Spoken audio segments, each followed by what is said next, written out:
Assalamualaikum warahmatullahi wabarakatuh. Kali ini kita bertemu dalam mata kuliah Keperawatan Kesehatan Jiwa 2. Nah, kali ini kita masih membahas tentang terapi yang dapat diberikan pada orang dengan gangguan jiwa. Pada pertemuan sebelumnya kita sudah membahas tentang psikofarmaka ya pada orang dengan gangguan jiwa. Nah, kali ini kita juga masih membicarakan tentang terapi yang dapat diberikan pada orang dengan gangguan jiwa. Ya, jadi secara konsep kita review lagi bahwa gangguan jiwa atau gangguan mental itu membutuhkan multiterapi.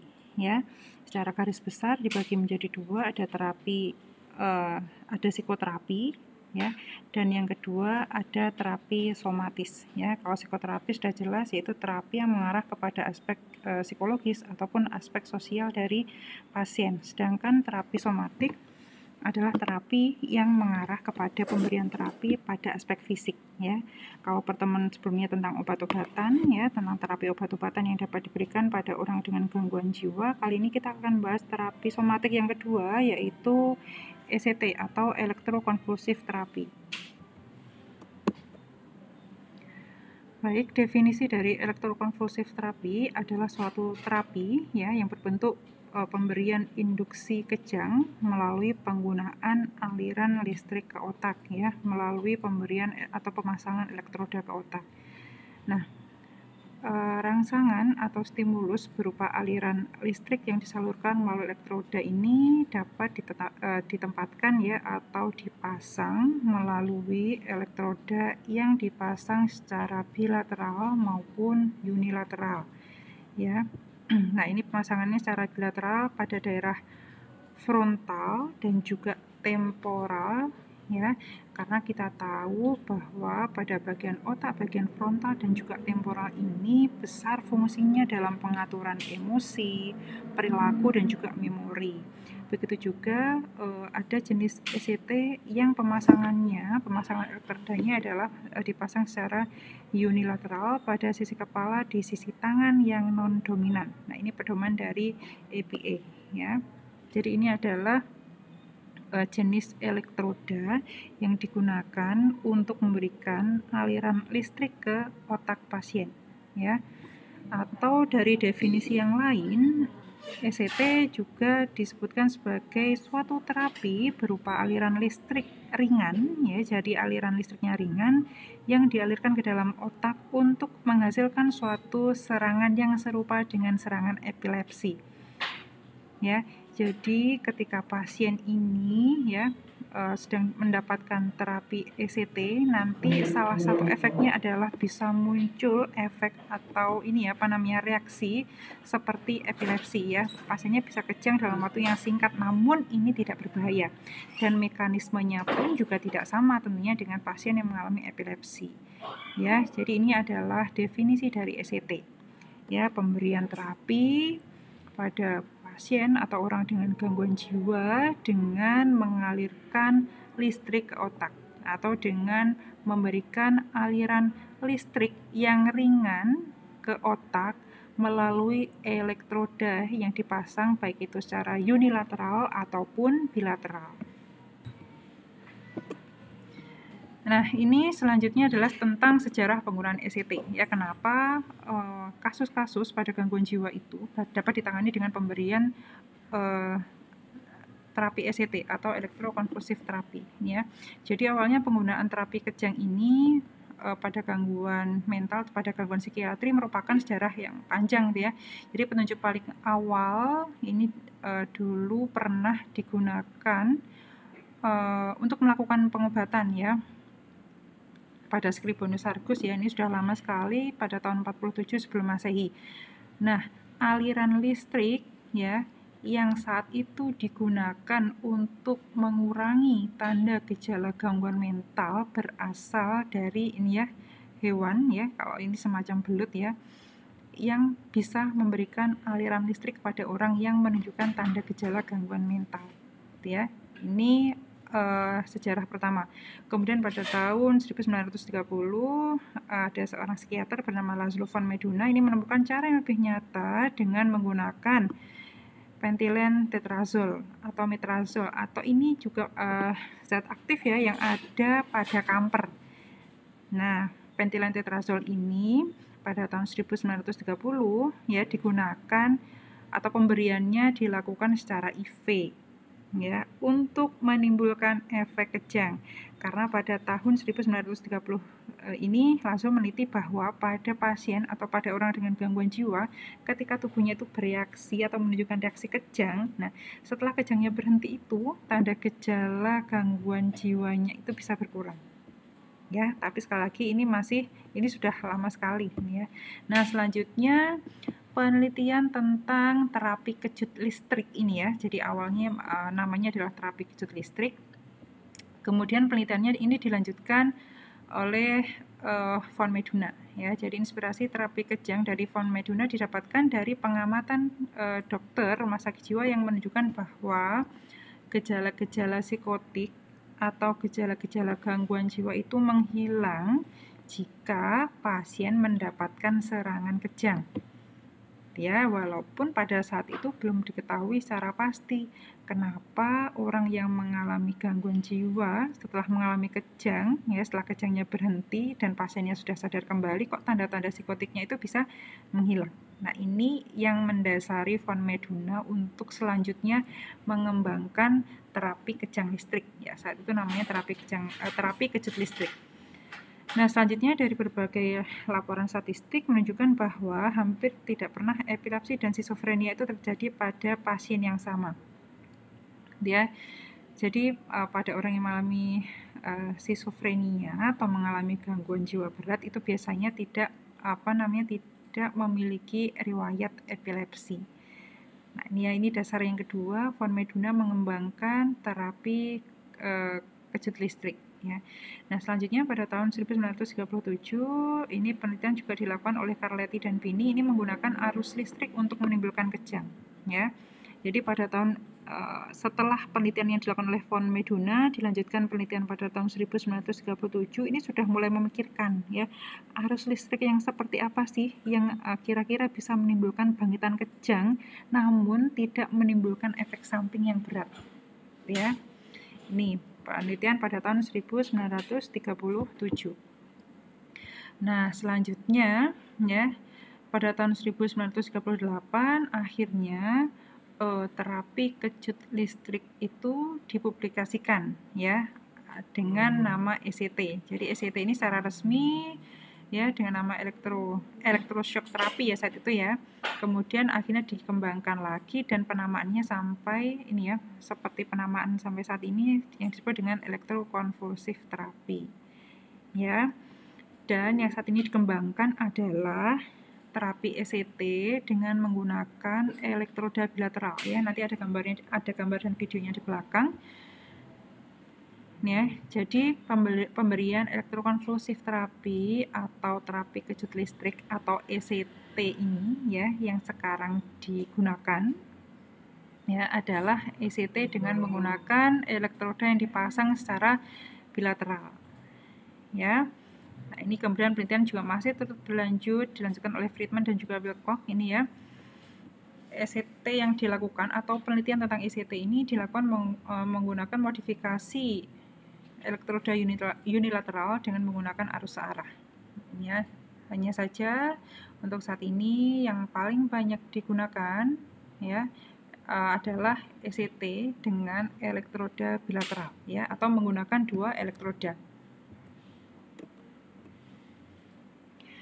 Oke, nah seperti yang saya sampaikan di awal tadi bahwa orang-orang yang mengalami gangguan mental, gangguan jiwa atau orang yang menunjukkan tanda gejala psikotik ya terapi yang diberikan bersifat multiterapi ya.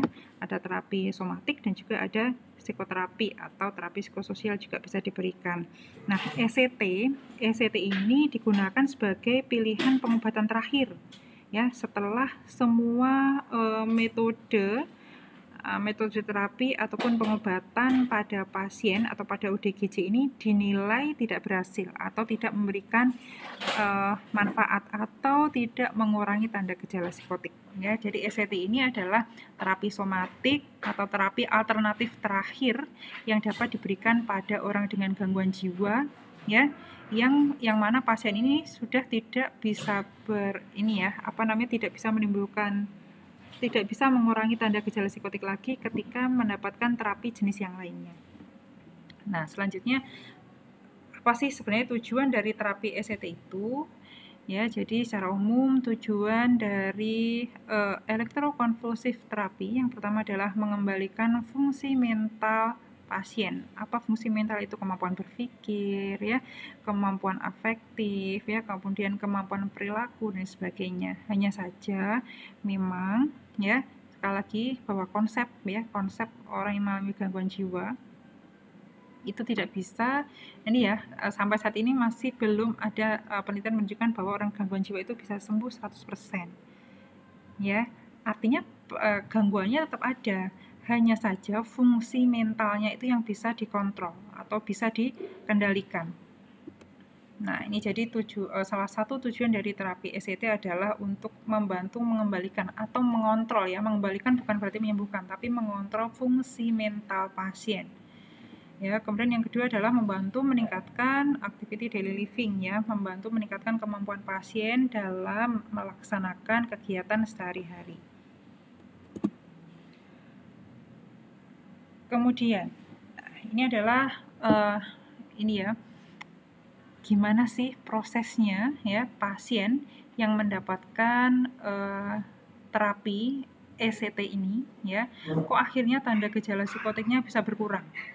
Nah, sebenarnya masih belum ada teori yang benar-benar dengan jelas menjelaskan, ya, kenapa orang yang ODGJ yang mendapatkan ECT itu kok tanda gejala psikotiknya berkurang, ya. Jadi ini ada beberapa teori atau hipotesis, ya, masih kemungkinan sementara kenapa ECT ini bisa menurunkan tanda gejala psikotik, ya.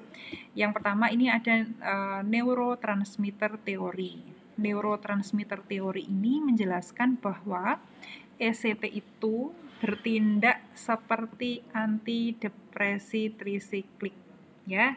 Silahkan dibaca kembali materi psikofarmaka pada pertemuan sebelumnya, bagaimana mekanisme kerja dari obat antidepresi trisiklik itu, ya. Ini jadi obat-obatan dari antidepresi trisiklik ini adalah obat yang paling banyak digunakan atau diberikan pada pasien yang mengalami depresi, ya. Nah, mekanisme kerja dari ECT ini dikatakan hampir sama dengan mekanisme kerja dari obat-obatan dari golongan antidepresi trisiklik, ya, di mana obat-obatan antidepresi trisiklik ini dapat meningkatkan neurotransmitter, ya, dopaminergik, ya, jadi bisa meningkatkan kadar dopamin di dalam otak. Ya, kita tahu bahwa ketika seseorang itu misalkan kekurangan dopamin, ya, maka dia akan menunjukkan tanda-tanda pesimis, kemudian sering minder, ya, atau muncul harga diri rendah, atau misalkan ini ya tingkat konsentrasinya akan menurun, ya. Nah, jadi dengan pemberian ECT ini bisa meningkatkan kadar atau jumlah dopamin sehingga seorang bisa ini ya lebih bersemangat, kemudian mudah untuk konsentrasi, ya, jadi ketika diajak berinteraksi itu bisa nyambung dan sebagainya. Kemudian juga bisa meningkatkan ini ya neurotransmitter serotonergik, ya, atau bisa meningkatkan produksi serotonin. Nah, serotonin ini, ya, fungsinya adalah untuk menimbulkan efek tenang di dalam tubuh, ya. Jadi pada pasien-pasien atau pada orang dengan gangguan jiwa yang menunjukkan tanda-tanda gaduh gelisah atau tanda-tanda katatonik, ya, atau kegiatan atau aktivitas motornya sangat aktif, gitu ya, dan sangat berlebihan, nah itu bisa diberikan terapi ECT ini. Nah, selain untuk meningkatkan neurotransmitter dopaminergik, serotonergik, ya, bisa meningkatkan kadar dopamin, serotonin, ini juga bisa meningkatkan neurotransmitter adrenergik, ya. Nah, ini adalah hipotesis yang pertama yang menjelaskan mengapa pasien atau ODGJ itu ketika mendapatkan terapi ECT, ya, setelah mendapatkan terapi ECT, tanda gejala psikotiknya bisa berkurang, ya. Ini yang pertama adalah hipotesis karena setelah mendapatkan ECT, maka kadar dopamin dan juga serotonin di dalam otak akan meningkat. Ya. Kemudian yang kedua, ini ada neuroendorfin teori. Menjelaskan bahwa ECT itu menyebabkan dilepaskannya hormon-hormon hipotalamik. Ya. Jadi menstimulasi hipotalamus untuk mengeluarkan hormon, ya. Salah satunya juga hormon dopamin dan juga serotonin, ya, dan juga menstimulasi bagian pituitari atau kelenjar pituitari ataupun kedua-duanya, ya, sehingga ya nanti akan dihasilkan efek antidepresan. Ini adalah hipotesis yang kedua, ya. Kenapa orang dengan gangguan jiwa setelah mendapatkan terapi ECT tanda gejala psikotiknya bisa berkurang. Ya, tapi sekali lagi ini masih hipotesis, ya, masih terus diteliti, ya. Kenapa dengan memberikan aliran listrik ke otak tanda gejala psikotiknya bisa berkurang. Nah, kemudian untuk jenis ECT itu sendiri juga ada dua, ya. Tadi sudah sekilas disinggung di depan. Jadi pengklasifikasian ECT ini dibagi menjadi dua, ya. Yang pertama ada ECT konvensional. ECT konvensional ini adalah pemberian atau pelaksanaan tindakan ECT yang dilakukan tanpa menggunakan anestesi, ya. Jadi sudah pasiennya dipasang elektroda, kemudian dilakukan tindakan ECT dengan memberikan aliran listrik yang ringan ke dalam otak. Pasiennya tidak dianestesi, artinya dengan pemberian ECT konvensional pasiennya masih sadar. Kemudian jenis ECT yang kedua adalah ECT premedikasi, ya. ECT premedikasi ini adalah sebelum dilakukan tindakan ECT, maka pasien diberikan obat-obatan anestesi yang bisa menekan timbulnya kejang yang terjadi pada pasien saat pasien mendapatkan tindakan ECT, ya. Jadi kalau ECT premedikasi ini adalah sebelum dilakukan tindakan ECT, pasiennya diberikan anestesi terlebih dahulu, ya. Nah, pemberian anestesi pada ECT premedikasi ini selain untuk menekan timbulnya kejang yang terjadi pada pasien, ya, artinya agar kejangnya terkontrol, manfaat yang lain adalah juga agar mengurangi nyeri yang dirasakan oleh pasien ketika pasien itu menerima aliran listrik di otak, ya. Nah, kemudian yang sekarang ini digunakan untuk jenis ECT adalah ECT premedikasi, ya. Jadi ECT premedikasi ini dinilai lebih aman untuk pasien. Ya, jadi jenis ECT ada dua, ECT konvensional atau ECT tanpa anestesi, dan yang kedua ada ECT premedikasi atau ECT yang disertai dengan pemberian obat-obatan anestesi.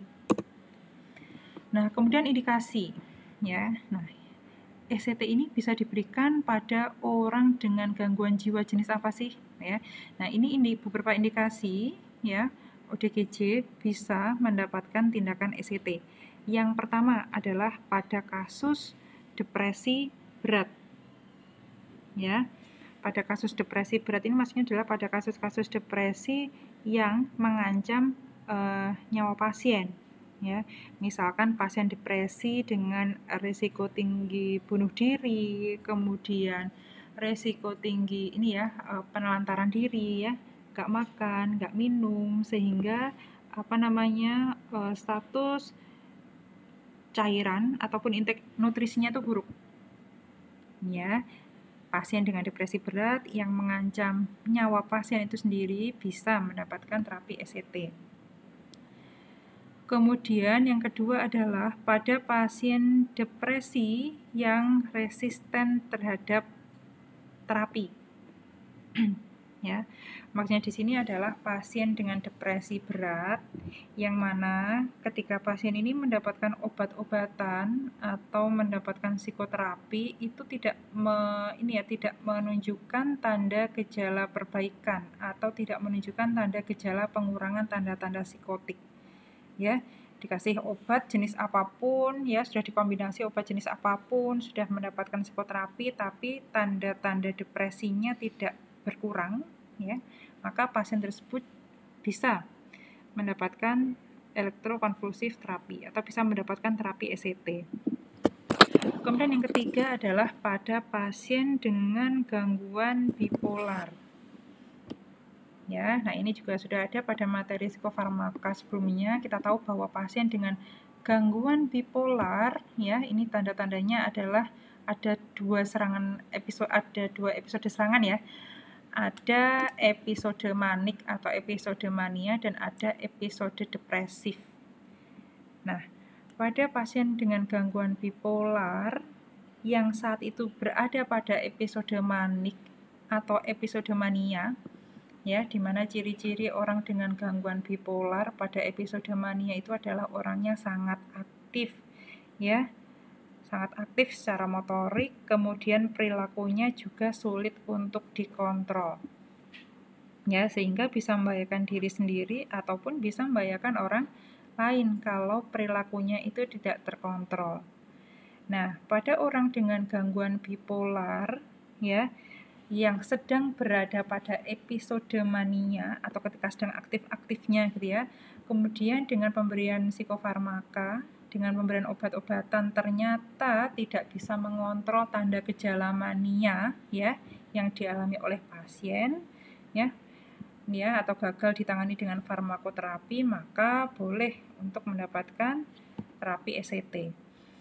Ya, ini indikasi ODGJ ya untuk mendapatkan ECT. Kemudian indikasi yang keempat adalah pada pasien-pasien dengan gejala-gejala katatonik atau katatonia akut. Ya, masih ingat ya, apa itu katatonik akut?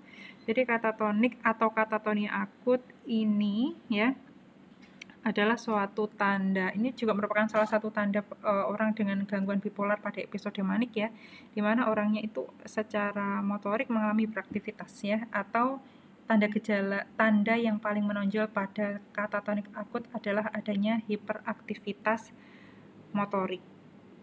Ya. Jadi kalau biasanya pasien dengan ciri-ciri katatonik akut atau katatonia akut itu biasanya akan mendapatkan obat-obatan dari golongan benzodiazepin ya, kemudian diazepam ataupun dari golongan antipsikotik ya, biasanya diberikan secara IM ya agar efeknya bisa cepat pada pasien. Nah, tapi kalau pasiennya ini dikasih obat-obatan tadi ya dari golongan benzodiazepin, antipsikotik ya ataupun diazepam itu tidak mempan ya atau tanda katatoniknya tidak berkurang, maka pasien bisa diberikan terapi ECT.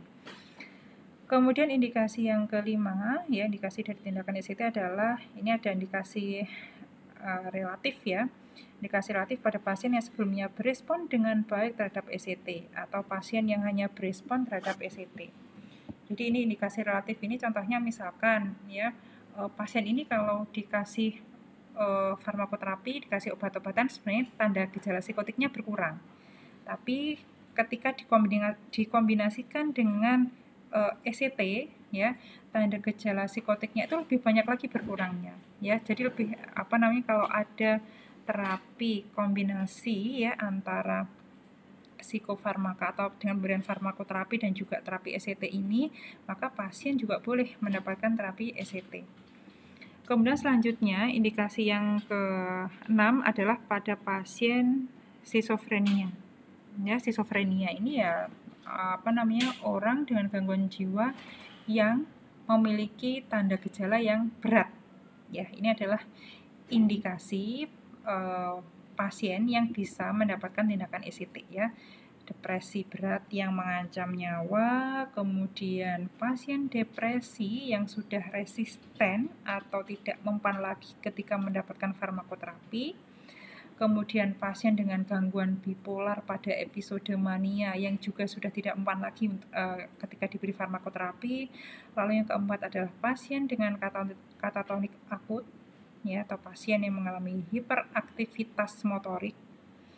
Kemudian ada pasien skizofrenia. Ya, skizofrenia secara umum ini ya. Ini adalah indikasi pasien yang boleh mendapatkan terapi ECT. Kemudian selanjutnya kita ke kontraindikasi ya. pada kondisi seperti apa sajakah tindakan ECT ini tidak boleh dilakukan. Nah, ini ada beberapa jurnal yang mengatakan bahwa sebenarnya tidak ada kontraindikasi absolut ya. Jadi nggak ada kontraindikasi yang pasti ya, yang benar-benar harus dihindari ya untuk melakukan tindakan ECT ini. Ya. Jadi ini ada beberapa kontraindikasi relatif ya untuk pemberian tindakan ECT.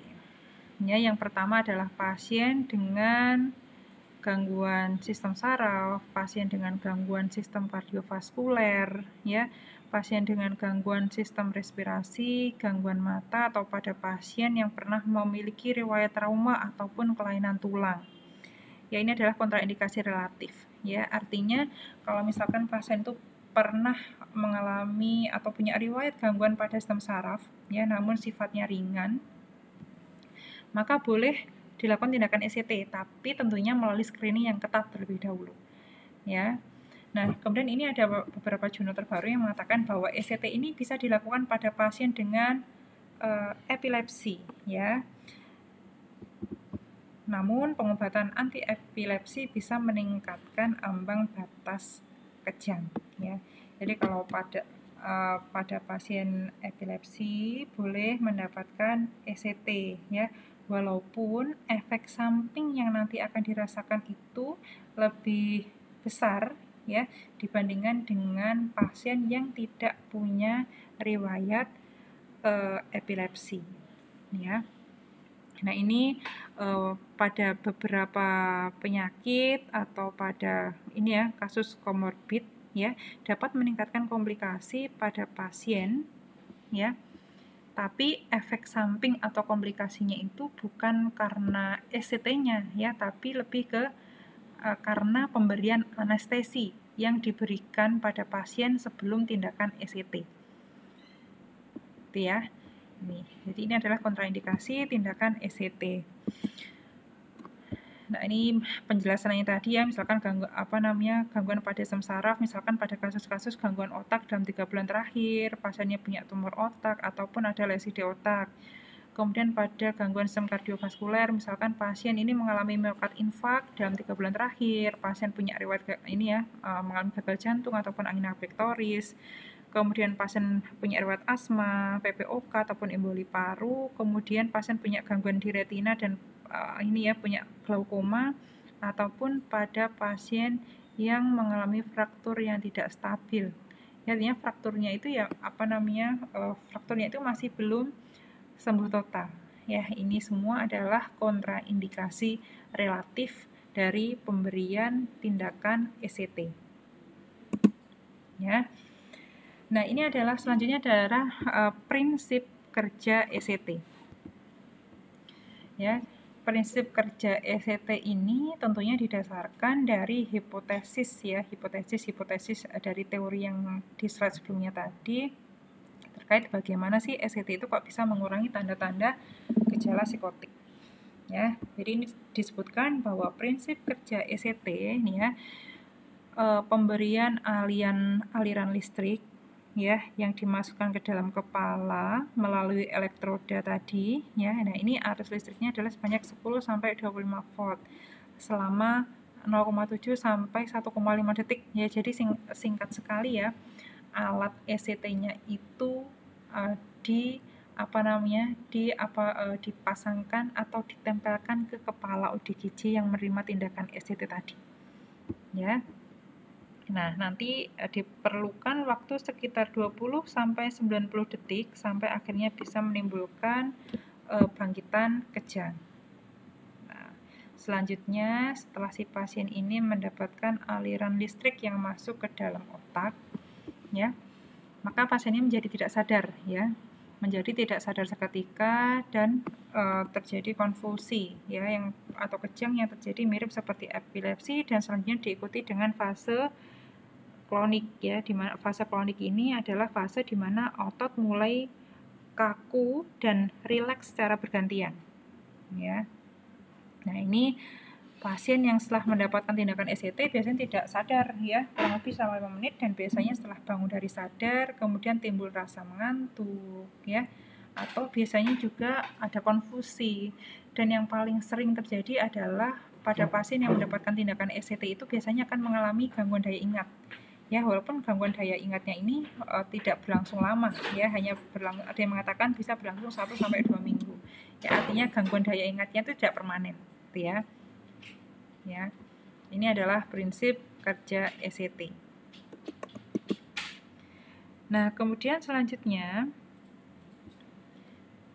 ini adalah dosis ya, dosis dari tindakan ECT. Ya, jadi tindakan ECT ini biasanya diberikan secara seri ya. Nah, kebanyakan pasien membutuhkan 6-12 kali tindakan ECT. Ya, jadi sudah ini ya, tindakan ECT-nya itu seperti paket gitu ya. Sekitar 6-12 kali tindakan, tergantung dari reaksi pasien setelah dilakukan tindakan ECT, dan juga tergantung dari bagaimana perbaikan tanda gejala atau berkurangnya tanda gejala psikotik pada pasien setelah pasien itu mendapatkan tindakan ECT. Nah, selanjutnya jarak pemberian ECT atau jarak pelaksanaan tindakan ECT dari ECT yang pertama ke ECT yang selanjutnya adalah, nah ini ya, diberi jeda 24 jam ya, setiap 2 atau 3 kali tindakan yang dilakukan secara berurutan. Ya, jadi kalau ditanya berapa kali pasien itu bisa dilakukan tindakan ECT, nah ini juga sekali lagi tergantung dari screening yang dilakukan oleh tim medis atau dokter ya, yang mana biasanya pemberian tindakan ECT ini diberikan secara seri atau paket ya, sekitar 6-12 kali tindakan tergantung dari tanda gejala perbaikan yang muncul pada pasien setelah dilakukan tindakan ECT. Kemudian, nah ini ya, kita melanjutkan ke hal-hal yang harus disiapkan atau dilakukan sebelum pasien itu mendapatkan tindakan ECT. Ya, yang pertama ini ada edukasi premedikasi ya, atau penjelasan atau pendidikan kesehatan yang dapat kita berikan pada pasien ya sebelum pasien itu dilakukan tindakan ECT. Nah, edukasinya ini ya, walaupun tadi yang menerima tindakan adalah pasien, tapi edukasinya tidak cukup hanya diberikan pada pasien saja, tapi juga bisa diberikan kepada keluarga ya, atau orang yang bertanggung jawab kepada pasien ya. Jadi kalau misalkan ini ya, pasien yang datang ke rumah sakit jiwa itu tidak selalu keluarganya yang mengantar ya, bisa jadi diantarkan oleh Satpol PP, polisi, ataupun mungkin dinas sosial.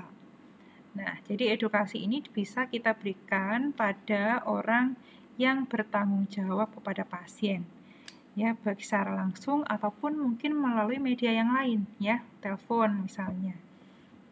Ya, karena keluarga pasien atau orang yang bertanggung jawab kepada pasien ini tidak mungkin ya 24 jam ada di rumah sakit untuk menemani pasien ya. Kemudian, nah itu edukasi untuk keluarga. Nah, edukasi untuk pasien sendiri itu juga sangat penting ya, walaupun yang kita beri edukasi itu adalah ODGJ ya. Karena ini ya, pada banyak kasus ya, banyak pasien yang seringkali mempersepsikan bahwa tindakan ECT itu merupakan suatu bentuk hukuman ya bagi pasien ya, terutama bagi pasien yang mungkin pernah melihat temannya atau melihat pasien yang lain ya, itu pernah dilakukan tindakan ECT kemudian melihat badan temannya ini kejang ya, itu ya, itu yang harus kita luruskan dulu kepada pasien ya. Tetap kita, walaupun pasiennya ini ODGJ, tetap kita berikan penjelasan ya terkait dengan tindakan yang akan dilakukan ya, bahwa ECT ini bukan merupakan bentuk hukuman, tapi ini adalah terapi yang harus diikuti oleh pasien ya, agar pasien itu bisa ini ya, tanda-tanda yang mengganggu pasien ya itu bisa berkurang nih ya. Nah, pemberian edukasi itu sendiri, baik itu edukasi pada pasien dan juga keluarga, adalah untuk mendapatkan persetujuan atau informed consent dari pasien atau keluarga ya. Sudah tahu semua ya bahwa informed consent ini adalah suatu ini ya, prosedur etik yang diatur oleh hukum ya, berkaitan erat dengan pelayanan kesehatan sehari-hari. Ya, komponen yang diperlukan dalam informed consent ini adalah misalkan persetujuan ataupun penolakan dari pasien atau keluarga Ya, ini ya tujuan yang paling penting ya. Ya, jadi dengan beredukasi ini harapannya adalah kita bisa memberikan informasi yang jelas dan rinci mengenai tindakan medis yang akan dilakukan ya, serta keterangan tentang persetujuan ya yang dilakukan oleh pasien ataupun keluarga pasien ya, yang ini ya persetujuan secara sukarela tanpa paksaan ya. Jadi tujuan pemberian edukasi premedikasi ini adalah untuk mendapatkan persetujuan baik dari pasien ataupun dari keluarga. Ya. Walaupun di sisi yang lain, pemberian edukasi ini juga bisa menurunkan tingkat kecemasan pada pasien yang akan menerima tindakan ECT. Ya, nah ini beberapa edukasi yang diberikan sebelum pasien untuk mendapatkan tindakan ECT. Yang pertama adalah indikasi dilakukannya tindakan ya, kita jelaskan pada pasien atau lebih utama pada keluarga ya, kenapa pasien ini harus mendapatkan ECT ya, kita jelaskan sesuai dengan yang ada di depan tadi ya. Indikasi ECT bisa diberikan pada pasien yang misalkan pasien ini sudah mendapatkan obat-obatan tapi tanda-tanda psikotiknya tidak berkurang ya. Kemudian kita jelaskan juga manfaatnya apa, kemudian efek samping dari ECT itu apa, itu juga perlu kita jelaskan kepada keluarga. Ya, kita jelaskan bahwa walaupun ECT ini memiliki efek samping, ya tapi efek samping yang terjadi itu biasanya bersifat ringan dan juga bisa membaik sendiri. Kalaupun ada efek samping yang muncul, ya di rumah sakit tetap ada tim medis yang nantinya akan menangani ya efek samping yang terjadi pada pasien. Ya, nah seperti yang saya sampaikan tadi bahwa efek samping yang paling jelas menonjol pada pasien yang mendapatkan ECT adalah adanya gangguan memori ataupun daya ingat ya. Walaupun efek samping berupa gangguan memori ini ya akan membaik dalam waktu beberapa minggu saja. Ya, jadi gangguan memorinya tidak permanen. Kemudian edukasi yang perlu kita sampaikan selanjutnya adalah persiapan dan juga prosedur tindakannya seperti apa. Ya, persiapannya apa saja? Misalkan pasien harus puasakan sebelum tindakan ECT ya, kemudian prosedurnya seperti apa ya, itu juga perlu kita jelaskan kepada keluarga terutama atau orang yang bertanggung jawab pada pasien. Kemudian yang keempat ya, perlu kita jelaskan juga resiko dan komplikasi yang mungkin timbul ya, walaupun sampai saat ini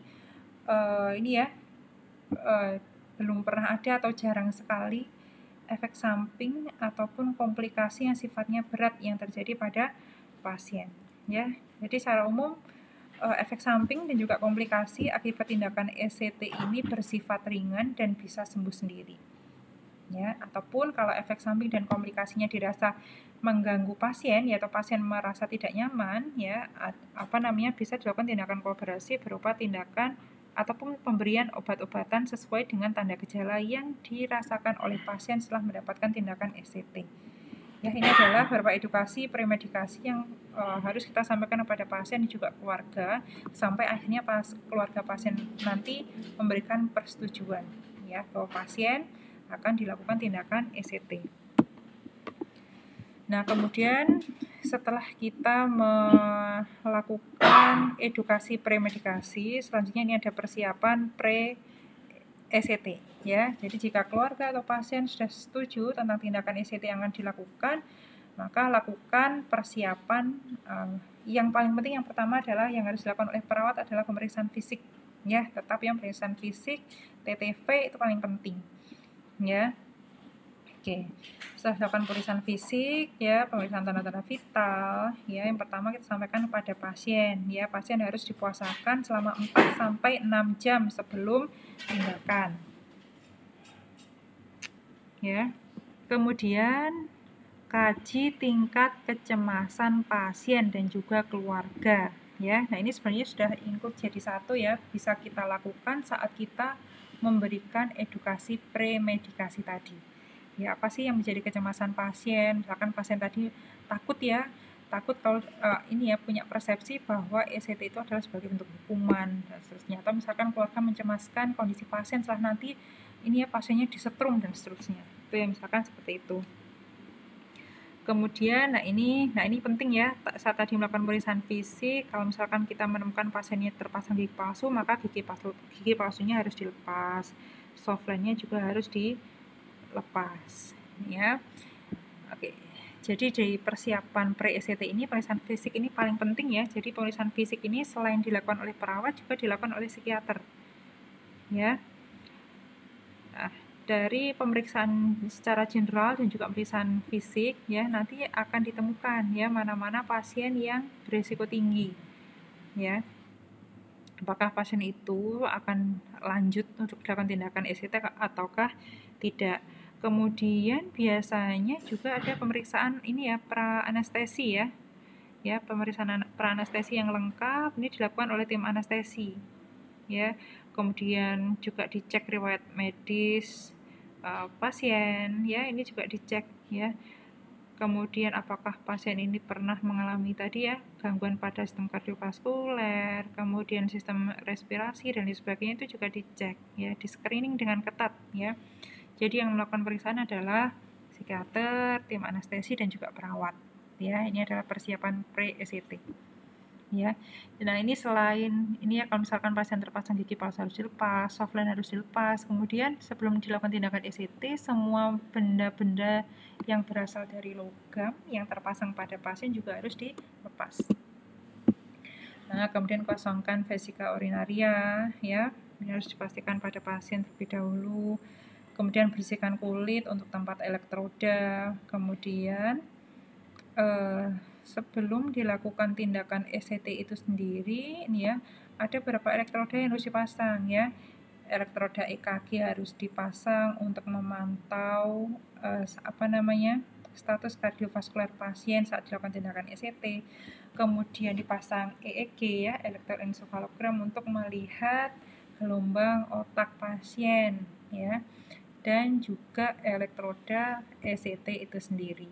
Nah, setelah semua elektroda yang dipasang, maka lakukan self test alat ya untuk ngecek apakah alat ECT-nya itu berfungsi ataukah tidak ya, aliran listriknya masuk atau tidak. Kalau misalkan tidak, nah ini ya mungkin ada kesalahan penempatan elektroda, maka elektrodanya bisa diperbaiki. Misalkan letaknya kurang tepat pada daerah frontal dan juga temporal ya, atau misalkan elektrodanya kurang nempel di kulit pasien, maka harus diperbaiki. Nah, kemudian tidak kalah penting, obat-obat yang dapat meningkatkan risiko ini ya, risiko bahaya ECT sebaiknya dihindari ya, sebaiknya tidak diberikan ya sebelum pasien itu atau ketika pasien itu akan mendapatkan tindakan ECT. Contoh obat-obat yang ini ya sebaiknya dihindari ketika pasien akan dilakukan tindakan ECT itu misalkan obat-obatan furosemid ya, itu sebaiknya dihindari ya, atau jangan diberikan ketika pasien akan dilakukan tindakan ECT. Nah, kemudian pemeriksaan penunjang yang juga dilakukan adalah dengan pemeriksaan EKG untuk melihat apakah ini ya hasil EKG-nya normal atau tidak, dan juga pemeriksaan darah lengkap. Oke, nah setelah dilakukan persiapan pre-tindakan ECT ya, selanjutnya adalah ini ya, pasien dibawa ke ruang ECT terlebih dahulu ya. Setelah dibawa ke ruang ECT, posisikan pasien ya. Posisi pasien ketika akan dilakukan tindakan ECT adalah berbaring supin ya, posisinya supin tanpa menggunakan bantal ya, dan alat ECT-nya itu dekat dengan kepala pasien ya, jadi posisinya supin tanpa bantal. Kemudian selanjutnya setelah pasien sudah diposisikan ya di tempat tidur yang terletak dekat dengan alat ECT, maka selanjutnya adalah sambungkan alat monitoring seperti cuff sphygmomanometer ya di lengan pasien, kemudian EKG dipasang ya, atau elektroda EKG, elektroda EEG dipasang ya, dan semua tadi ya aksesoris yang melekat di tubuh pasien ya, misalkan perhiasan, jam, gigi palsu, softline harus dilepas semua ya. Nah sudah, nah ini elektrodanya dipasang ya, ini tadi ada ECT bilateral dan unilateral ya. Ini contoh pemasangan elektroda ECT yang bilateral ya, jadi diletakkan di daerah temporal. Sedangkan ini adalah elektroda unilateral yang dipasang atau diletakkan di bagian kanan ya. Kemudian di sini juga ada ECT bilateral yang diletakkan di frontal ya. Kita lihat ya, ada di bagian frontal, di bagian yang ini posisinya dekat dengan otak bagian frontal ya. Ini adalah jenis masangan elektrodanya. Nah, kalau sudah ya, jadi kalau pasiennya sudah diposisikan, kemudian tadi ya cuff speed manometernya sudah dipasang di lengan pasien, kemudian elektroda EEG, elektroda EKG, dan juga elektroda ECT semua sudah terpasang. Ya, maka selanjutnya adalah ini ada tindakan pada pemberian premedikasi. Ya, karena ini adalah prosedur tindakan ECT premedikasi, bukan ECT konvensional. Jadi pasien diberi obat-obatan terlebih dahulu sebelum pasien menerima tindakan ECT. Ini yang pertama adalah dengan pemberian sulfas atropin. Ya, obat anestesi ya.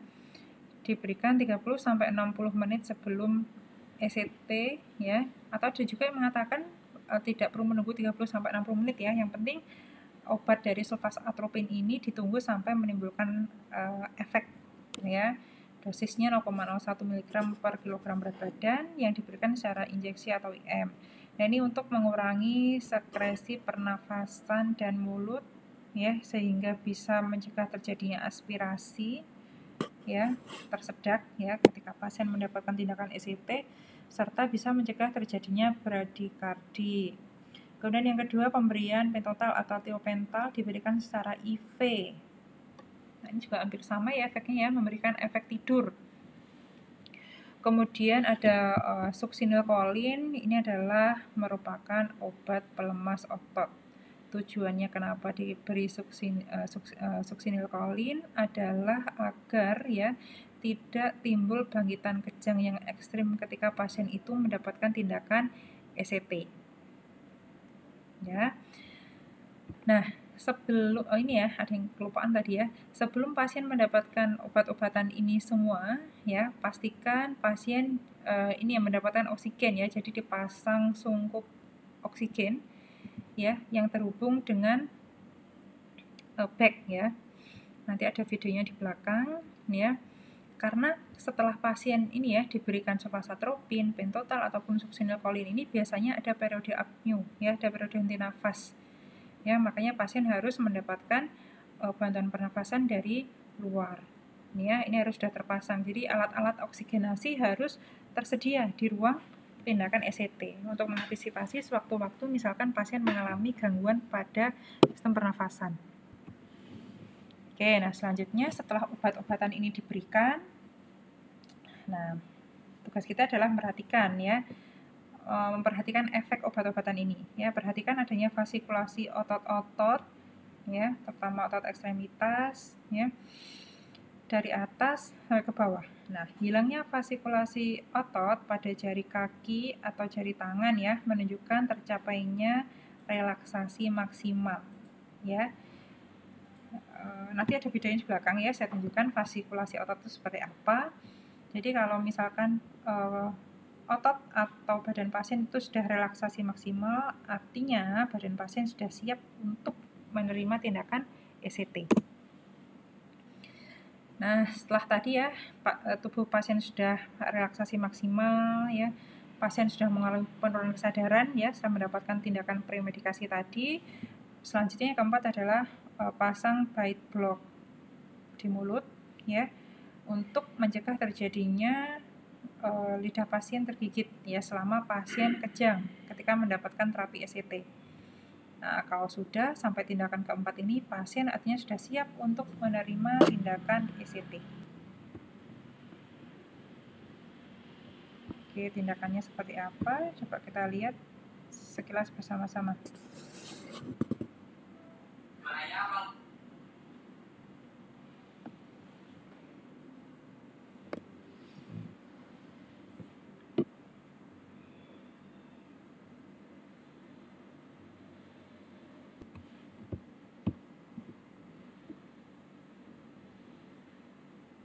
ECT stands for electroconvulsive therapy.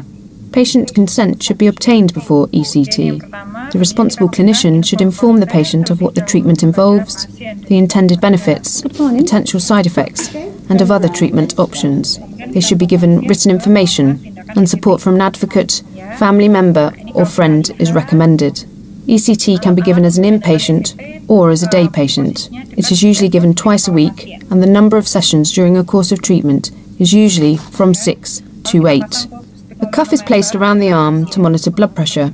A probe is placed on the finger to monitor oxygen levels in the blood. Sticker leads are attached on the chest to monitor heart rate during treatment. Before treatment, the patient will already have had a physical examination, routine blood tests, a heart tracing, and chest x-ray if indicated. They should have had nothing to eat or drink at least 6 hours before the treatment. Yep, okay. And I'll do the same thing. You're going to put all these up. Further sticker leads are placed on the forehead and behind the ears to monitor and record brain waves and seizure activity during the treatment. An anaesthetist meets with the patient to make sure they are fit for an anaesthetic. Hello Matt, I'm Dr. Rougere. I'm your anaesthetist today. So you're going to have some ECT and you'll have an anaesthetic for that. All right, I'm just going to put a tiny little needle in your hand and then you'll go off to sleep very quickly and we'll give you some oxygen to breathe. You'll just be asleep for a couple of minutes while you have your treatment and then you'll wake up straight afterwards. The patient is then given 2 injections. The first injection is a general anaesthetic. Serious physical complications from ECT are rare. The mortality rates for ECT are low, 1 in 50,000. This is comparable to risks of general anaesthetic for minor surgery. Short-term minor side effects for ECT are common, including headache, dizziness, nausea, muscle aches, and post-ictal confusion. Anterograde memory impairments are also common and can persist between treatments and sometimes up to several months. Grade memory impairments can also occur. The second injection given, suxamethonium, is a muscle relaxant. This is given to modify the seizure so the patient does not have a full-blown fit. After the patient falls asleep, the muscle relaxant may cause some twitching of the muscles, which are called fasciculations. Okay, there are the fasciculations.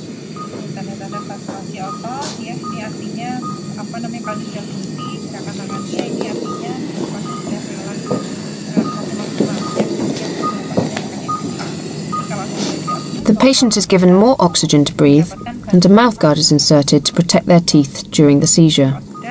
Once under the anaesthetic, a psychiatric doctor trained in ECT will apply 2 electrodes to the patient's scalp for a few seconds. The electrodes pass a small electrical charge through the brain, inducing generalised seizure activity. The seizure is briefer than spontaneous seizures, typically lasting 15 to 45 seconds.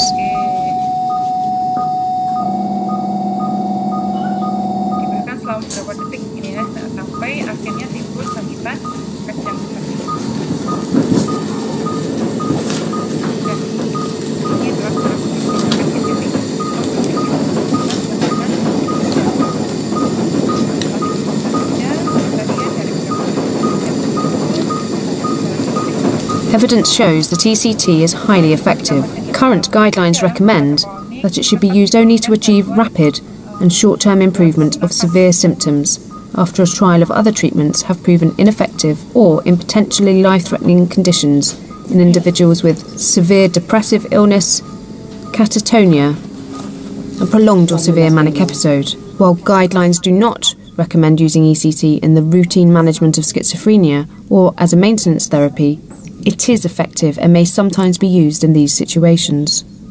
After treatment, the patient continues to be monitored and is given more oxygen as they gradually wake up. Mental state should be assessed following each ECT session, and treatment should be stopped when symptoms improve and the patient starts making good recovery from the illness. Cognitive function should also be monitored on an ongoing basis and at the end of each course of treatment. Hello Matt. Matt, you're just waking up, you've had your treatment. This is just oxygen you're breathing. Pastikan bahwa pernafasan pasien tetap adekuat.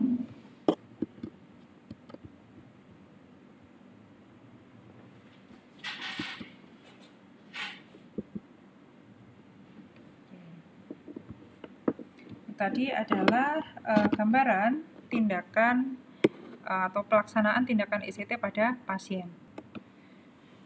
Nah, ini selanjutnya, kalau tadi ada edukasi premedikasi, nah ini selanjutnya adalah edukasi postmedikasi yang dapat kita sampaikan kepada pasien, tentunya setelah pasien sadar ya. Karena setelah dilakukan tindakan ECT, pasien pasti mengalami penurunan kesadaran. Nah, kalau sudah sadar, kita kasih edukasi ini. Yaitu yang pertama, larangan untuk melakukan aktivitas fisik berat, ya, dan juga larangan untuk melakukan aktivitas yang membutuhkan konsentrasi. Ya, bisa memicu kejang nanti. Kemudian yang kedua, pasien disarankan untuk istirahat dan juga mengurangi aktivitas. Nah, ini selanjutnya efek samping dan juga komplikasi yang dapat saja muncul ya pada pasien setelah dilakukan tindakan ECT. Ya, walaupun efek sampingnya ini biasanya ringan dan tidak memerlukan intervensi. Ya, ataupun kalau misalkan ada efek samping atau komplikasi, terutama pada aspek kognitif atau memori, nanti akan membaik dalam waktu beberapa minggu. Nah, ini efek samping akibat tindakan ECT, ada efek samping pada fisik, pada badan, dan juga efek pada sistem saraf. Ini misalkan mual, kemudian mialgia, ya badannya sakit semua, ya itu yang biasanya dirasakan oleh pasien. Kemudian ketika pasien kejang saat dilakukan tindakan ECT, bisa jadi akan menimbulkan terjadinya kerusakan pada gigi atau lidah, ya. Bisa jadi ada kasus seperti ini, ya. Walaupun tadi sudah dilakukan tindakan untuk meminimalisir, yaitu dengan pemasangan bite block. Kemudian, nah ini misalkan ini juga jarang terjadi sebenarnya komplikasi fisik serius, misalkan dislokasi tulang, sangat jarang terjadi ya, karena kalau kita lihat di videonya tadi, kejang yang timbul akibat tindakan ECT, ya. Tidak seperti kejang yang terjadi pada kasus epilepsi, ya. Kemudian efek pada sistem saraf, ini adanya peningkatan tekanan intrakranial, ya biasanya pasiennya mengeluhkan pusing, ya sakit kepala setelah dilakukan tindakan ECT. Kemudian pasiennya konfusi atau mengalami kebingungan, ya misalkan lupa dengan nama-nama orang yang ada di sekitarnya, pasien habis diapakan tadi ya, itu yang biasanya terjadi pada pasien setelah dilakukan tindakan ECT. Kemudian komplikasi pada sistem saraf pusat yang berat, misalkan delirium, ya, atau pasiennya mengalami penurunan kesadaran, tapi jarang terjadi ini ya. Nah, komplikasi-komplikasi yang muncul pada pasien setelah dilakukan tindakan ECT, terutama pada komplikasi pada sistem cerebrovaskuler atau komplikasi pada kardiovaskuler, ini biasanya hanya terjadi pada pasien-pasien yang memiliki risiko atau pasien dengan komorbid tadi ya, atau pada pasien-pasien yang ada pada kontraindikasi relatif tadi, ya pasien dengan gangguan kardiovaskuler, ya misalkan ada riwayat miokard infak, angina pectoris dan sebagainya. Itu biasanya risiko munculnya komplikasi itu lebih besar dibandingkan dengan pasien yang tidak punya komorbid. Nah, ini intervensi keperawatan yang dapat kita berikan pada pasien setelah pasien itu mendapatkan tindakan ECT. Nah, ini yang pertama adalah kita observasi ya, sebelum pasien itu sadar betul ya, pastikan pastikan jalan nafas pasien harus paten ya. Observasi status pernafasan pasien, RR-nya berapa dan sebagainya. Kemudian tadi ya, pasien bisa dimiringkan atau posisi kepala dimiringkan seperti di video tadi ya, untuk mencegah aspirasi. Nah, kalau misalkan ada produksi sekret berlebih atau pasiennya mengalami aspirasi, maka bisa dilakukan tindakan suction ya. Jadi alat-alat bantu nafas itu sudah harus tersedia di dekat pasien atau harus tersedia di ruangan ECT. Kemudian selanjutnya jangan lupa untuk melakukan monitoring TTV. Ya, kemudian kalau pasiennya sudah sadar, orientasikan kembali pasien ya. Diingatkan lagi bahwa tadi pasiennya itu habis dilakukan tindakan ECT, sekarang ada di ruangan apa, sekarang bersama perawat siapa, harus diorientasikan kembali. Kemudian ya, kalau misalkan pasiennya mengalami konfusi, pasiennya masih bingung ya, jangan lupa observasi derajat kebingungan pasien ya.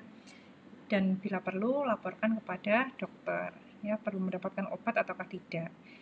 Kemudian kalau pasiennya sudah sadar penuh, bantu pasien untuk melakukan ambulasi, bantu pasien untuk berjalan menuju ke ruang rawat inap pasien. Nah, ini yang harus diwaspadai adalah waspadai terjadinya postural hipotensi, ya, atau hipotensi yang terjadi akibat perubahan posisi, ya, misalkan dari posisi tidur menuju ke posisi duduk atau berdiri, ya, cek ya, apakah pasien itu mengalami postural hipotensi atau tidak. Kalau pasiennya mengalami postural hipotensi, masih pusing, ya, masih geliang gitu ya, ya jangan dilakukan ambulasi terlebih dahulu. Nah, ini ya efek samping yang lain ya yang dapat muncul pada pasien setelah dilakukan tindakan ECT biasanya ya memang secara umum tanda gejalanya adalah pasien lemas, pusing, bingung gitu ya. Nah, tapi ada juga efek yang lain yang muncul setelah pasien itu mendapatkan tindakan ECT ya. Pasien juga kadang ada yang mengalami agitasi ya, pasiennya berontak ya, gaduh gelisah gitu ya. Nah, kalau pasiennya berontak, gaduh gelisah yang tidak bisa dikontrol atau dikendalikan, maka pasien bisa dilakukan restrain atau diikat ya, atau dipegangi oleh dua orang perawat ya, megang tangan pasien sebelah kanan dan juga kiri. Kemudian selanjutnya perkenankan pasien untuk tidur setelah kembali ke ruangan. Ya, kemudian setelah bangun berikan makan ataupun minum pada pasien. Kemudian selanjutnya dilakukan adalah setelah pasien bangun dari tidurnya tadi ya, kaji nyeri kepala masih ada atau tidak.